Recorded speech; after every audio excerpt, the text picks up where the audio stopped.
नमस्कार दोस्तों, आपके YouTube चैनल पर आपका स्वागत है। जैसे मैंने पहली वीडियो में आपको बहुत अच्छे से बताया था कि आपको कैसे प्रिपरेशन करनी है, किस तरह से करनी है, कितने मार्क्स के क्वेश्चन आएंगे और थ्योरी पोर्शन, ईवीएस, मैथ्स, मैंने हर एक चीज़ बहुत अच्छे से आपको एक्सप्लेन किया था। तो आज मैं आपको सीटीपी पढ़ाऊंगी और सीटीपी की क्लास में मैं आज से स्टार्ट कर रही हूँ।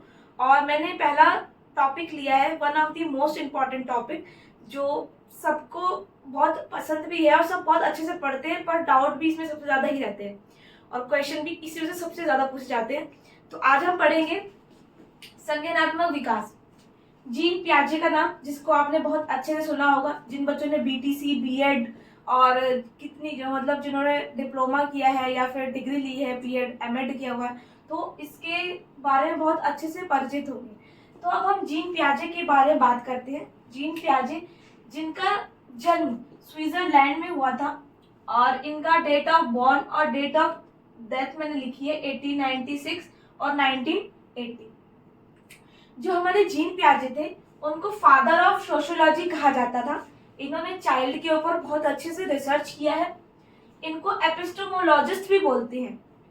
जीन पियाजे ने एक बुक भी लिखी थी, ये बुक लिखी थी इन्होंने, जीन पियाजे ने एक बुक लिखी थी जिसका नाम था the language of thought of child. Basically ये चाइल्ड के बारे में रिसर्च करते थे कि हर एक स्टेज में चाइल्ड की क्या प्रतिक्रिया रहती है, कैसे बच्चा मूव करता है, कैसे एक्सप्रेस करता है, कैसे सोचता है और किस किस तरह से बच्चों का विकास होता है। बेसिकली इन्होंने इस पर रिसर्च किया था, तो इसीलिए इन्होंने इनको रचनात्मकतावाद भी बोलते हैं।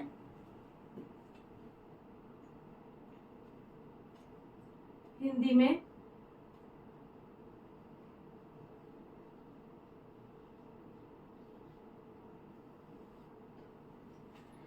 जीन पियाजे ने कहा था कि जो बच्चा होता है वो एक एक्टिव इन्वेस्टिगेटर होता है। मतलब वो खुद ही छानबीन करता है, खुद ही सोचता है और खुद ही हर एक चीज के बारे में अपनी एक नई दुनिया बनाता है। अपनी एक नई दुनिया का मतलब है कि वो हर एक चीज को अपने पॉइंट ऑफ व्यू से सोचता है। उसको ये नहीं पता कि वो चीजें अपने आप में कैसी है, लेकिन वो जो खुद सोचता है वो अपनी सेल्फ डेवलपमेंट करता है, खुद की सोच बनाता है। ठीक है। जीन पियाजे ने कहा था बच्चा लिटिल साइंटिस्ट भी है, एक्टिव लर्नर भी है। ये जो वर्ड है ये बहुत इंपॉर्टेंट है, जो आपको डायरेक्टली क्वेश्चन में पूछे जा सकते हैं। ठीक है। जो जीन पियाजे है इनको रचनात्मकतावाद का सृजन भी कहा जाता है। रचनात्मकतावाद कि बच्चा बहुत क्रिएटिव होता है, वो हर एक चीज खुद करने की कोशिश करता है, करके सीखने पर बल देता है। ठीक है। और जीन पियाजे ने कई सारे फैक्टर्स भी दिए। जीन पियाजे के 4 फैक्टर्स हैं। एक है बायोलॉजिकल चेंज, मतलब जैविक बदलाव। बच्चों में क्या होते हैं, जैसे जैसे बच्चा बड़ा होता है उसमें बायोलॉजिकल चेंज आते रहते हैं। जैसे अभी आपने देखा होगा, जब आप छोटे रहे होंगे तो आपके चीजें अलग होंगी, एक्टिविटीज अलग होगी, है ना। Way of talking, way of thinking, हर एक चीज अलग अलग होता है। लेकिन जैसे जैसे आप बड़े होते जाते हैं, पहले हम छोटे होते हैं तो हम एक फैमिली में रहते हैं, फिर हम थोड़े बड़े होते हैं तो हम स्कूल में जाते हैं, समाज में जाते हैं। ठीक है। समाज से इंटरेक्ट होते हैं, सोशल इंटरेक्ट होते हैं, अपने दोस्तों से मिलते हैं, एक पीर और ग्रुप बनाते हैं, है ना। तो बच्चा जैसे जैसे बड़ा होता है उसमें बायोलॉजिकल चेंज आता रहता है। नेक्स्ट उन्होंने बोला था मैचुरेशन। मैचुरेशन को हिंदी में बोलते हैं परिपक्वता। परिपक्वता परिपक्वता का मतलब यह है कि बच्चा जैसे जैसे बड़ा होता है, जैसे जैसे उसकी एज बढ़ती जाती है, उसमें मेच्योरनेस आती रहती है। पर ऐसा जरूरी नहीं है कि हर बच्चे में इक्वली मैच्योरिटी है। ऐसा नहीं है, कोई बच्चा बहुत भी बड़ा हो जाता है तभी वो मैच्योर नहीं रहता, लेकिन कुछ बच्चे क्या होते हैं वो कम एज में भी बहुत मैच्योर हो जाते हैं। तो ये भी हर एक का फैक्टर अलग अलग है। एक उन्होंने हेरिडिटी का कॉन्सेप्ट भी दिया है कि जो बच्चे का डेवलपमेंट है वो हेरिडिटी से रिलेटेड है। ये तो हमने पढ़ा हुआ है कि एनवायरमेंट इनटू मल्टीप्लिकेशन हेरिडिटी होता है। तो उन्होंने हेरिडिटी का भी कॉन्सेप्ट दिया है कि जो बच्चे का विकास होता है वो हेरिडिटी से भी मतलब हेरिडिटी से भी कनेक्टेड है। ठीक है। हेरिडिटी भी एक पॉइंट है उसके मैच्योरेशन में, बायोलॉजिकल चेंज में और डेवलपमेंट में, जो उसके 4 डोमेन है उसके डेवलपमेंट में। तो जीन पियाजे ने इसी तरह ये 3 फैक्टर दिए थे और उन्होंने ये नाम दिए बच्चों को कि बच्चों की प्रतिक्रिया देखकर, बच्चों की चीजें देखकर उन्होंने ये नाम दिए थे कि बच्चा एक्टिव इन्वेस्टिगेटर होता है, लिटिल साइंटिस्ट होता है, एक्टिव लर्नर होता है। जो जीन पियाजे थे उसने बोला था कि जो बच्चे होते हैं, जो उनकी थिंकिंग होती है वो बड़ों से अलग होती है। बच्चे जो सोचते हैं वो बड़ों से बिल्कुल डिफरेंट सोचते हैं, बिल्कुल अलग सोचते हैं। ये जीन पियाजे ने बोला था। जीन पियाजे ने रटने को बल नहीं किया, उन्होंने बोला बच्चों को चीज सिखानी चाहिए, उनको ज्यादा से ज्यादा एनवायरनमेंट के कांटेक्ट में लाना चाहिए, उसके संपर्क में लाना चाहिए। बच्चा जो देखेगा वही सीखेगा। हम बच्चों को क्यों बोलते हैं कि बच्चों को एक्सकर्शन टूर पे ले जाया जाए, हम बोलते हैं कि बच्चों को बाहर की दुनिया दिखाई जाए, गार्डन में ले लिया जाए, पौधों से कनेक्टेड हो। क्यों? क्योंकि बच्चे जो चीज टच करता है वही चीज सीखता है। तो जीन पियाजे ने एक और कॉन्सेप्ट दिया था। जीन पियाजे ने दो दिया, एक ऑर्गेनाइजेशन और एक अडेप्टेशन। जीन पियाजे ने सीखने को दो चीजों डिवाइड करी, एक ऑर्गेनाइजेशन में और एक अडेप्टेशन में डिवाइड किया। न्यू नॉलेज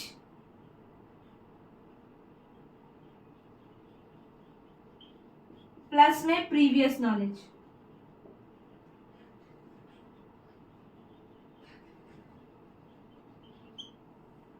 ऑर्गेनाइजेशन मतलब होता है कि वो नई नॉलेज में, अब पुरानी नॉलेज में जो पुराने उसका अनुभव है उसमें नई नॉलेज को किस प्रकार जोड़ता है कि उसको अच्छे से क्लियर हो जाता है कॉन्सेप्ट। जैसे एक डॉग है, ये चीज अभी हम यहाँ भी पढ़ेंगे।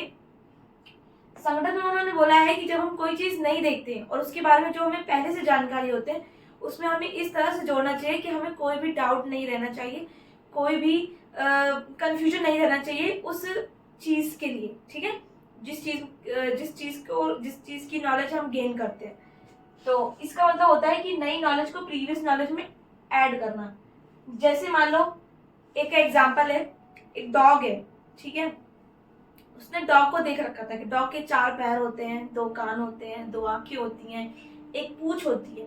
बट उसने एक ही कलर का डॉग देख रखा था, है ना, उसने सिर्फ व्हाइट ही डॉग मतलब डॉग देख रखा था। जब वो कहीं घूमने गया तो उसने देखा ये तो ब्लैक है। तो अब उसने क्या किया, उसने बोला, उसने देखा कि हाँ भाई इसके 4 पैर भी हैं, 2 इसकी आंखें भी हैं, इसकी भी 2 कान है, एक पूंछ है। तो उसने फिर इसको ऐड करा, हाँ, कि डॉग और भी कलर के हो सकते हैं, व्हाइट, ब्लैक, ब्राउन, गोल्डन, है ना, डॉग कई कलर के हो सकते हैं। तो ये चीज क्या करी, उसने ऐड करी और इतनी अच्छी तरीके से ऐड करी कि उसको पिछले का भी कोई डाउट नहीं रह गया।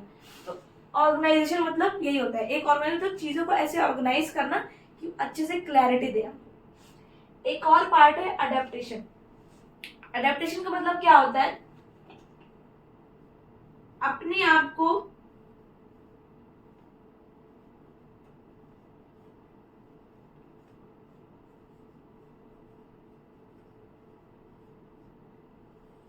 वातावरण में ढालना।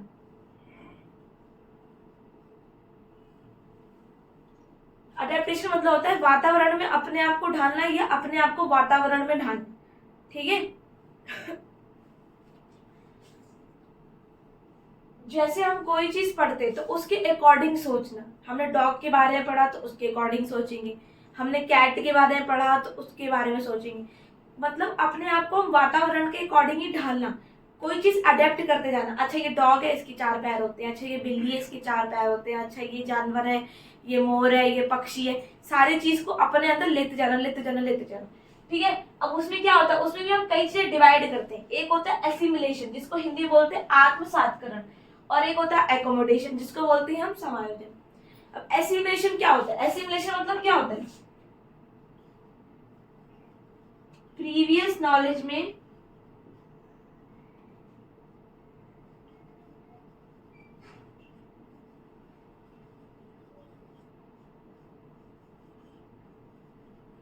न्यू नॉलेज ऐड करना। ठीक है, प्रीवियस नॉलेज में नई नॉलेज ऐड करना, ये हमारा क्या होता है, एसिमिलेशन होता है।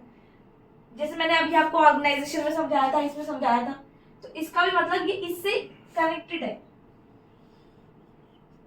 ठीक है, चीजों को ऑर्गेनाइज करना। असिमिलेशन मतलब क्या होता है कि हमारे पुराने नॉलेज में नई नॉलेज को ऐड करते जाना, कोई भी चेंजेस किए बिना, नो चेंज।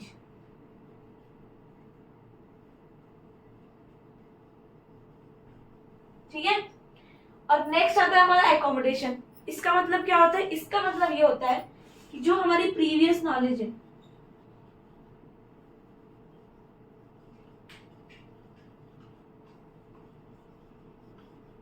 उसमें नई नॉलेज जोड़ना,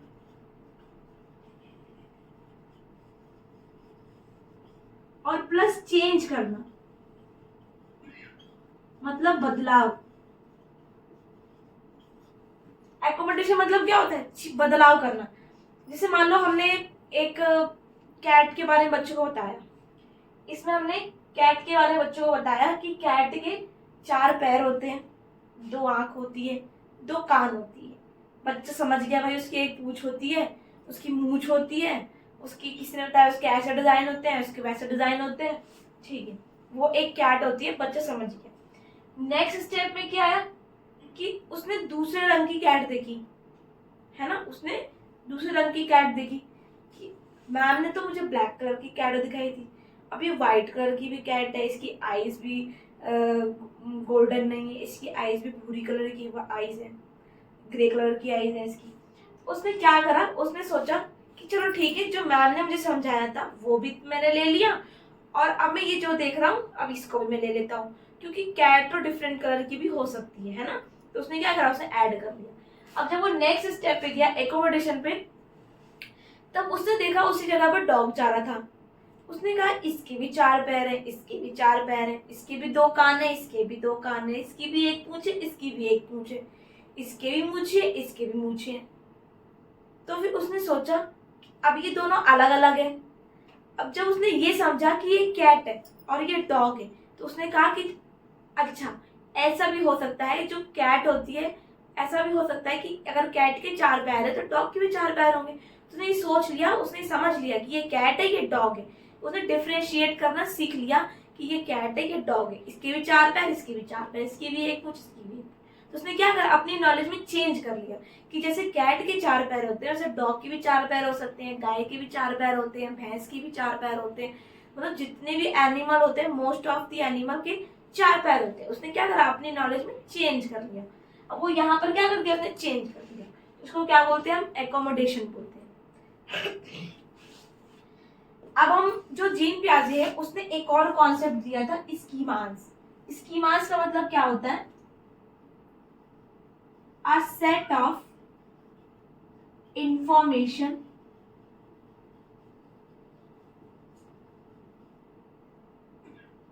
experience। स्कीमास का मतलब होता है बहुत सारी सूचनाओं का एक जगह कलेक्शन होना, एक पूरा सेट। मतलब अगर एक सूचना है आपकी, अगर सिंगल सूचना है या सिंगल इंफॉर्मेशन है, तो उसको सिर्फ हम स्कीम बोलते हैं, स्कीमा बोलते हैं, सॉरी, उसको सिर्फ हम स्कीमा बोलते हैं, क्योंकि सिर्फ उसके पास एक ही इंफॉर्मेशन है। जब उसके पास बहुत सारी इंफॉर्मेशन हो जाती है तो उसको हम क्या बोलते हैं, स्कीमास बोलते हैं। उसको क्या बोलते हैं, हम स्कीमास बोलते हैं। ठीक है, a set of information and experiences, ठीक है, बहुत सारे अनुभवों और बहुत सारी सूचनाओं का संग्रह स्कीमा कहलाता है। और अगर एक सूचना है तो उसको सिंगल स्कीमा बोलते हैं, ये सिंगल इंफॉर्मेशन को स्कीमा बोलते हैं। ओके, नेक्स्ट आता है हमारा डिसेंट्रेशन। ये भी इसके अंडर में आता है। अब डिसेंट्रेशन का मतलब क्या होता है, जैसे मैं अभी आपको एक एग्जांपल देती हूँ। एक बच्चा है, ठीक है, वो तो आपने एग्जांपल सुना होगा कि एक लंबे ग्लास में वाटर रहता है और एक छोटे चौड़े ग्लास में वाटर रहता है। तो अगर हम बच्चों से पूछेंगे कि बच्चों इसमें से ज्यादा कौन से में, तो क्या बोलेगा, लंबे वाले ग्लास में ज्यादा है ना। उसको ये नहीं मालूम, वो मतलब ये चीजें सोच नहीं पा रहा है कि इसका स्पेस और उसका स्पेस भी इक्वल है, ये थोड़ा चौड़ा है, वो लंबा है, पतला है। बच्चों ने किस किस बिहाफ पे उसको डिफरेंशिएट किया कि हाँ भाई वो लंबा है तो उसमें वाटर ज्यादा है, तो इसलिए उसमें ज्यादा है ना। डिसेंट्रेशन मतलब होता है कि एक ही चीज को हम कई तरीके से सोच सकते हैं। जैसे मान लो हमने एक यहाँ पर, जैसे मैंने एग्जांपल ले लिया यहाँ पर, चलो वही वाले ले लेते हैं, वाटर वाले ले लेते हैं। ये तुम्हारा ग्लास मैंने बना दी लंबा ग्लास, ठीक है, और ये वाला मैंने बना दिया थोड़ा चौड़ा ग्लास, ये बहुत ही लंबा है।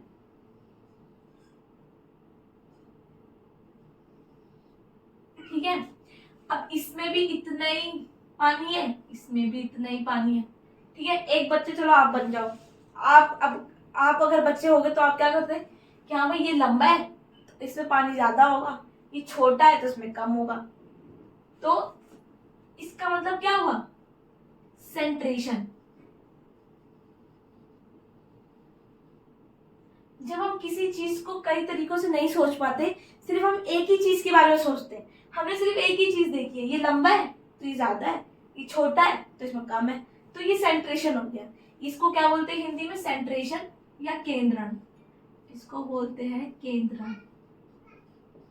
सेंट्रेशन या केंद्रण बोलते हैं, क्यों बोलते हैं, क्योंकि इसमें हमने एक ही चीज पे इसकी फोकस किया, हमने ये देखा ही नहीं कि इसकी और भी हमने आयाम तो देखे ही नहीं, कि और तरीके से सोचने की हमने कोशिश ही नहीं करी। हम तो सिर्फ एक ही चीज देख रहे हैं, भाई ये लंबा है तो इसमें ज्यादा है, ये छोटा है तो इसमें कम है। तो ये क्या हो गया, बच्चा सेंट्रेशन की स्टेज पर है, बच्चा केंद्रण कर रहा है, सिर्फ एक ही चीज पर फोकस कर रहा है। लेकिन डिसेंट्रेशन मतलब क्या होता है, जब बच्चा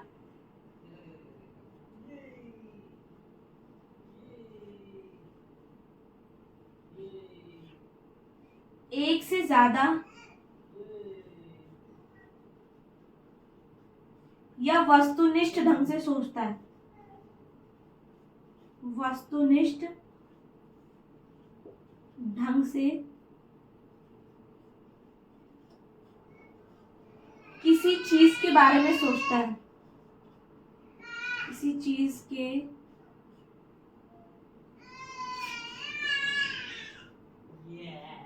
बारे में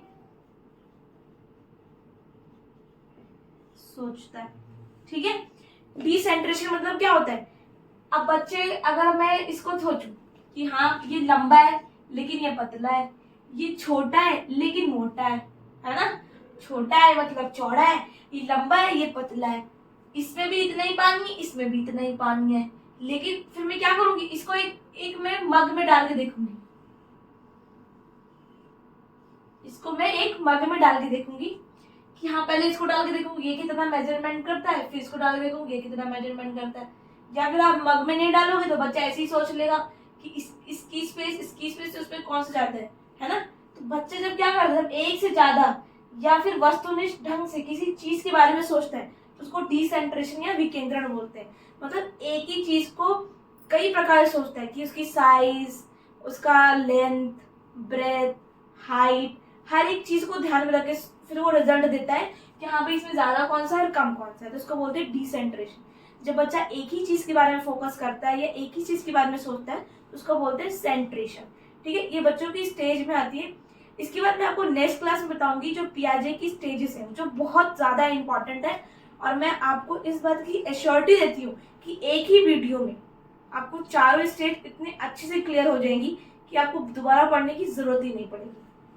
जो पियाजे की नेक्स्ट स्टेजेस हैं, जो अवस्थाएं हैं, वो बहुत इंपॉर्टेंट है और उसमें से जो क्वेश्चन है वो जरूर और जरूर आता है।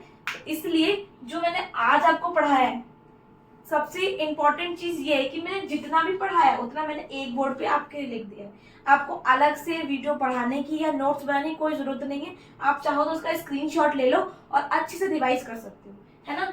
जो ऑर्गेनाइजेशन है ये एसिमुलेशन से कनेक्टेड है। इसमें एक और चीज है, इसमें एक पॉइंट और है, अब बोर्ड में जगह नहीं बची है लेकिन मैं करवा देती हूँ।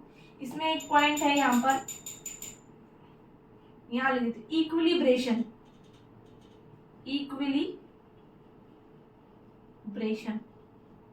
ठीक है। अगर हम इसको समझें, इसके और इसके, जब बच्चा एसिमिलेशन और अकोमोडेशन के बीच में एक सामंजस्य स्थापित कर लेता है, वो ये पता लगा लेता है कि हाँ इन चीजों और इस चीजों में क्या डिफरेंस है, जब संतुलन स्थापित कर लेता है तो उसको क्या बोलते हैं, इक्विलिब्रेशन बोलते हैं।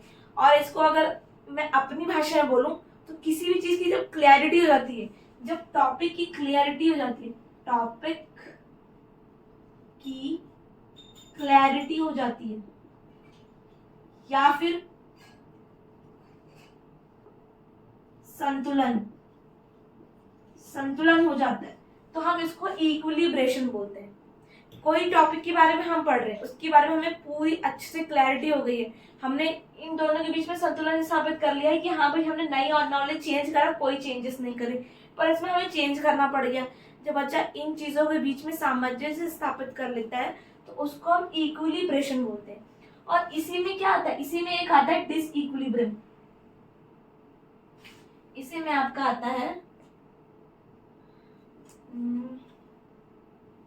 इसी में आपका डिसइक्विलिब्रियम आता है, जिसको हम अगर अपनी भाषा में एक सिंपल सी भाषा में समझे तो कंफ्यूजन।